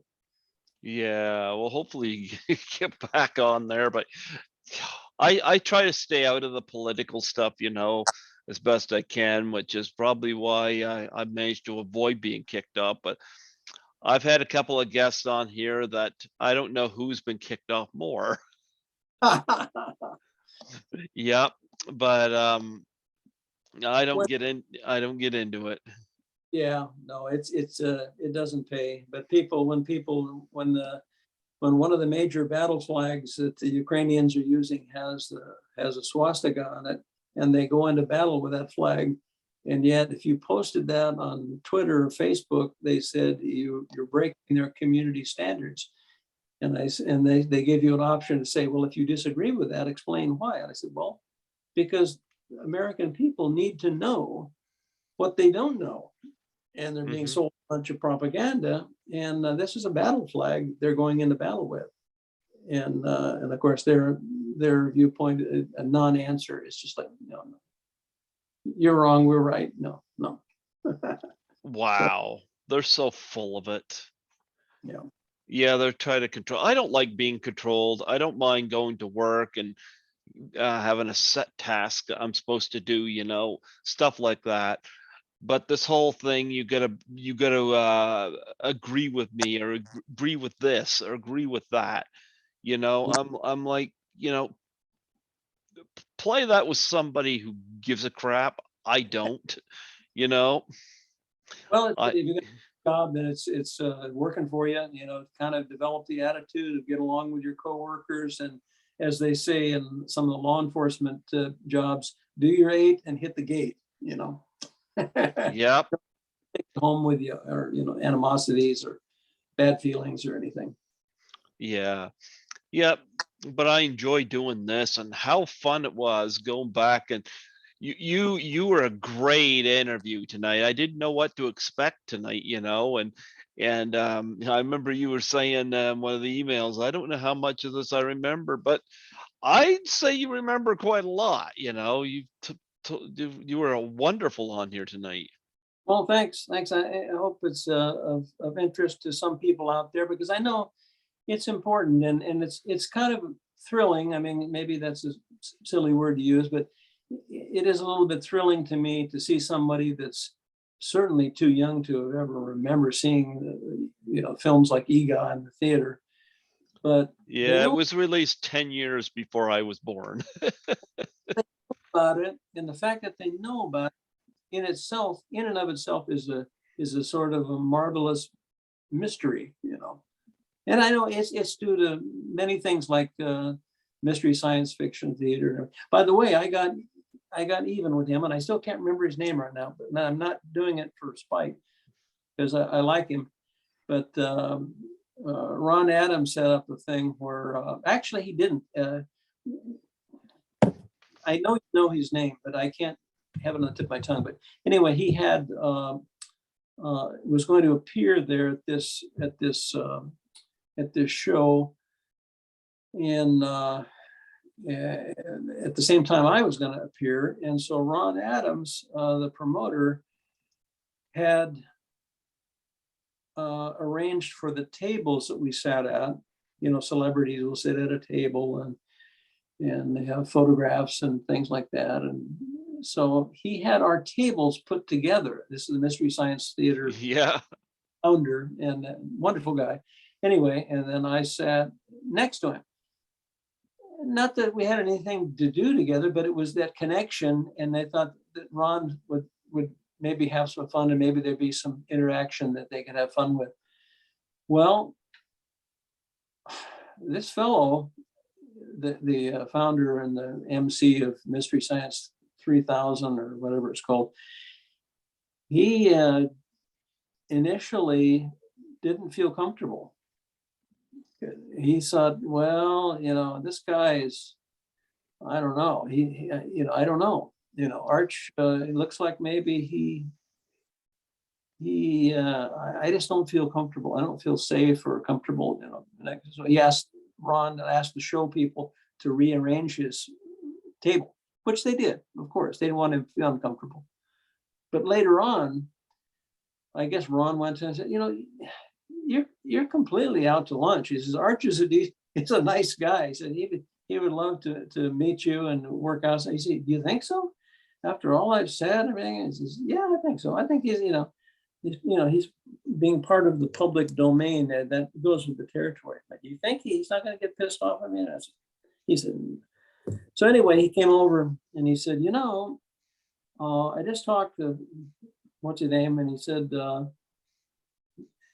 he'd like to do something with. He has different fans, and he had a conference room that he's putting a show. He said he's got an idea. He says, why don't you come in as a guest during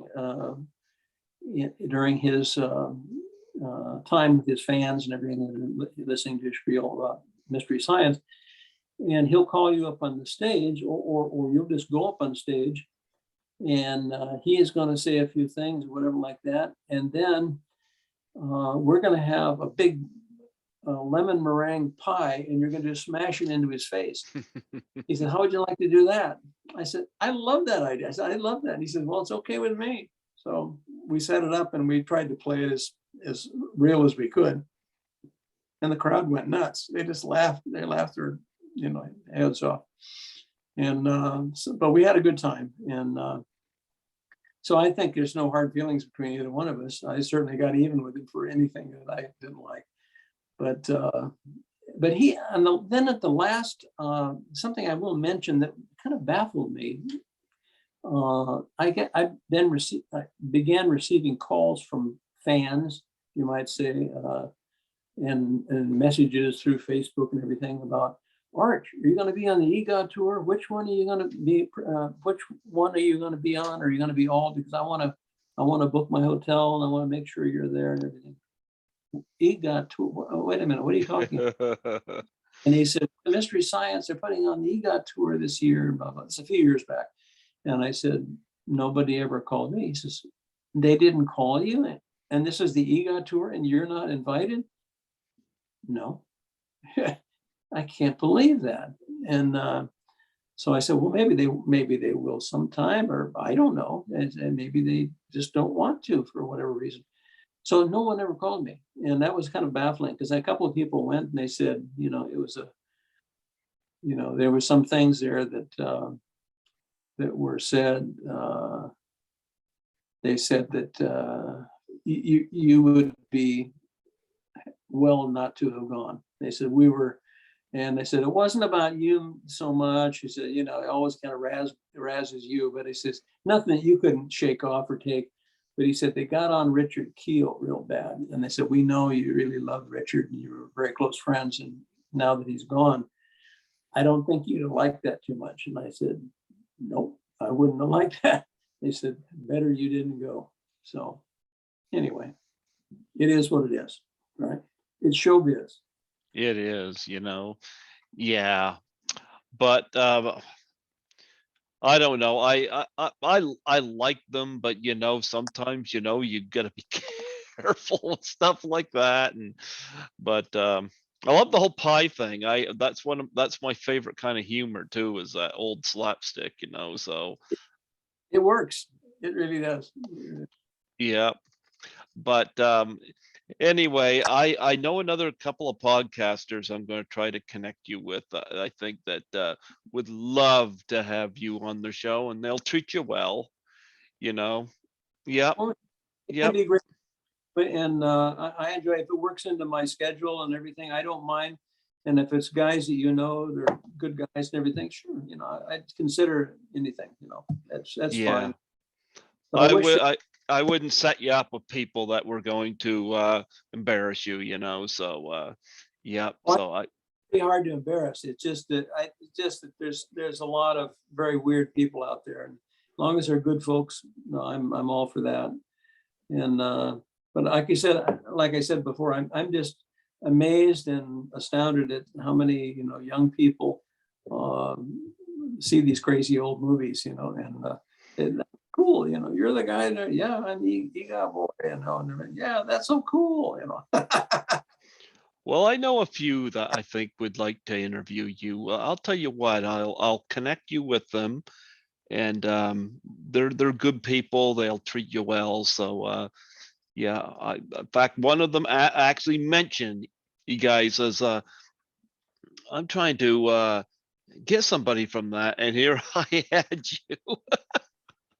So I told him about that, and I said I'm going to do this interview, and I said if he's open for it, I'll connect you. So yeah, so yeah, and it gets the word out, and more people get to see these films, and it's always fun. But I hope to catch you at one of the conventions that I do.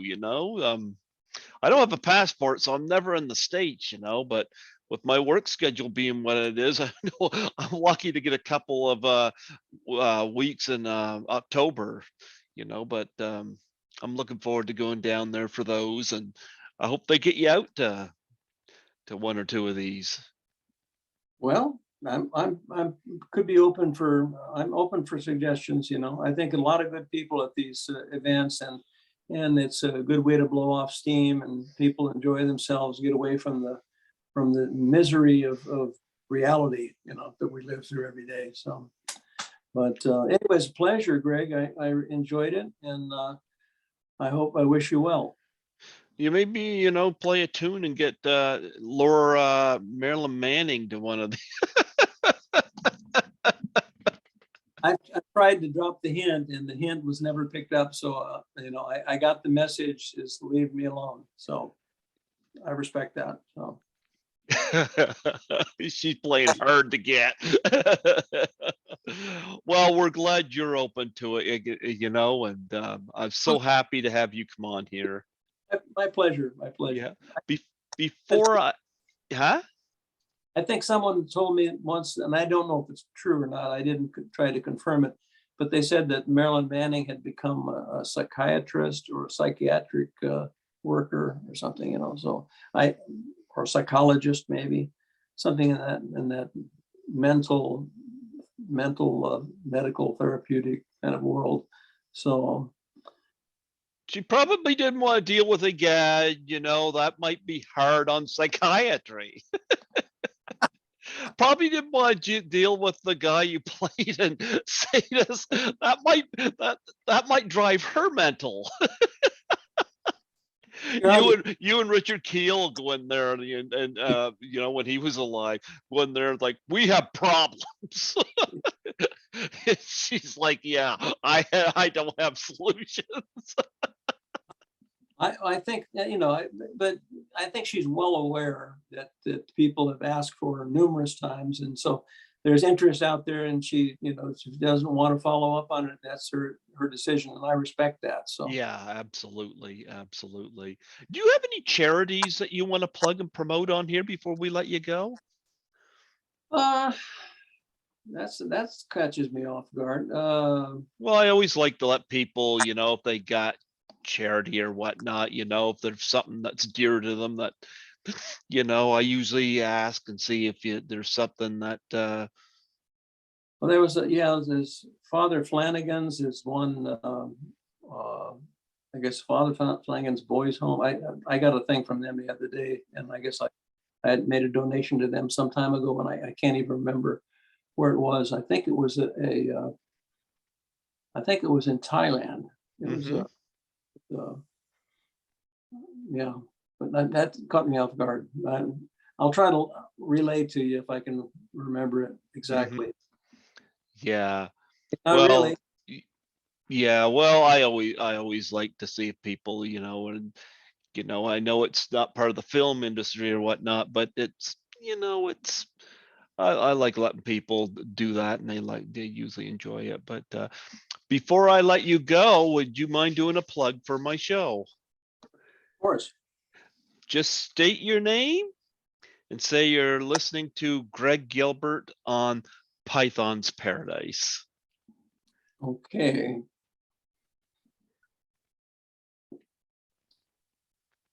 Hey, So, this is Art Jr. This is Art Charles Jr., and I'm listening to Greg Gilbert on Python's Paradise. I hope you do too. absolutely. You ever been out to New Brunswick before? I used Brunswick, Canada, not New Jersey, New Brunswick, Canada. right. No, I've been to, of course, I've, transiting the lower 48 to Alaska and having I've had some charters up to Calgary, Hmm. Yellowknife, and also Newfoundland, what am I trying to say? Uh, oh, Goose Bay and, places like that. Um, but no, I've never gone up there for any vacation or didn't know anybody that lived up there. My wife's been to Toronto and I love Toronto. I love Toronto. Yeah. that's some, but I've never been there. And no, I know quite a few Canadians, and where I live in Florida, there is a whole enclave of Canadian people that live here, either retired or that are snowbirds, come and go. Uh, Yeah. We get our snow, although it's hot here now, so we yeah. call, what's your definition of hot? Is it 60 Well, or let me put it this way. Our definition of hot compared to California, I have guests from California, and they talk about something being hot. That is something that we really don't reach here.